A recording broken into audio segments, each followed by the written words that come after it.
Apa yang kamu pikirkan ketika melihat gambar berikut?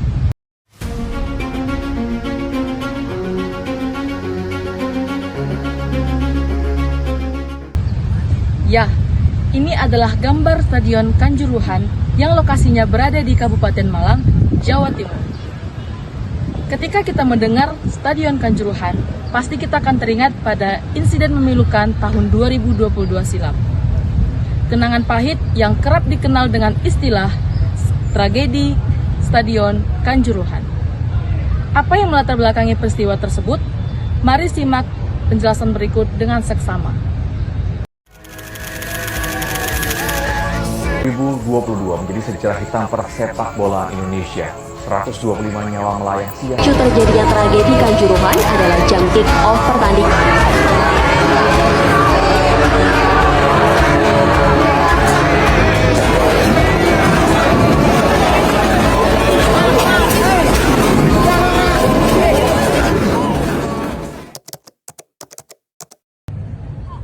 Oktober 2022 di Stadion Kanjuruhan menjadi malam Liga 1 Indonesia saat Arema FC menjamu rival abadinya Persebaya Surabaya. Pertandingan berakhir dengan skor 2-3 yang dimenangkan oleh Persebaya Surabaya. Namun setelah peluit panjang berbunyi, justru sejarah kelam sepak bola Indonesia tercipta. Pertandingan sepak bola yang seharusnya penuh sorak-sorai justru berubah jadi malam penuh teriakan panik. Sorak gembira berubah tangis dan stadion yang biasanya menjadi tempat hiburan berubah jadi lautan duka. Kericuhan pecah setelah ribuan supporter turun ke lapangan.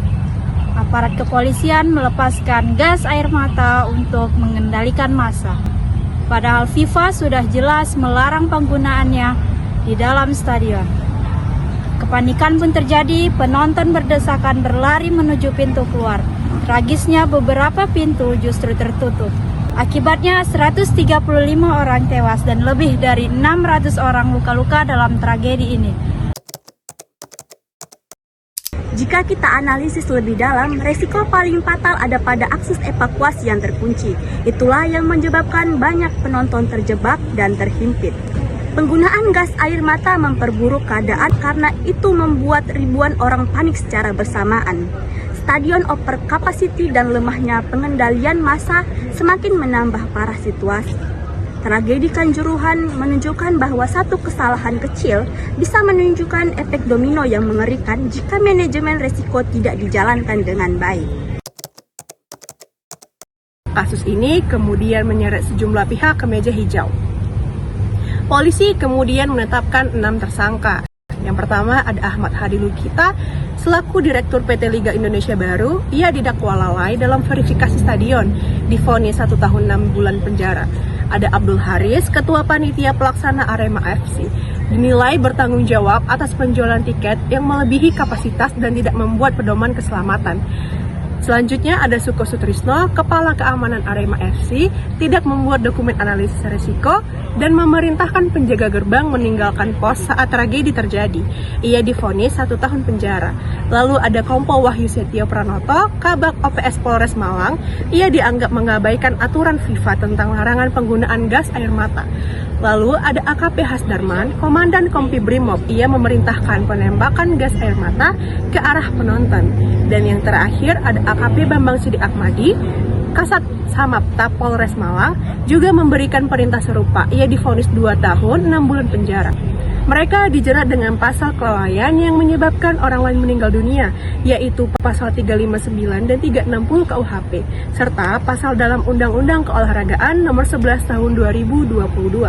Sementara beberapa terdakwa lain dinyatakan bebas oleh pengadilan. Vonis ini sempat menuai kontroversi karena dianggap tidak sebanding dengan besarnya jumlah korban jiwa. Apa yang bisa kita ambil dari tragedi Kanjuruhan ini? Yang pertama itu pembelian tiket harus berbasis digital dan kapasitas penonton harus sesuai dengan kapasitas yang ada di stadion.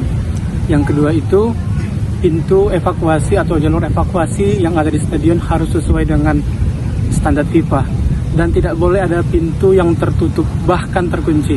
Yang ketiga, penggunaan gas air mata tidak boleh digunakan lagi pada saat pertandingan sepak bola.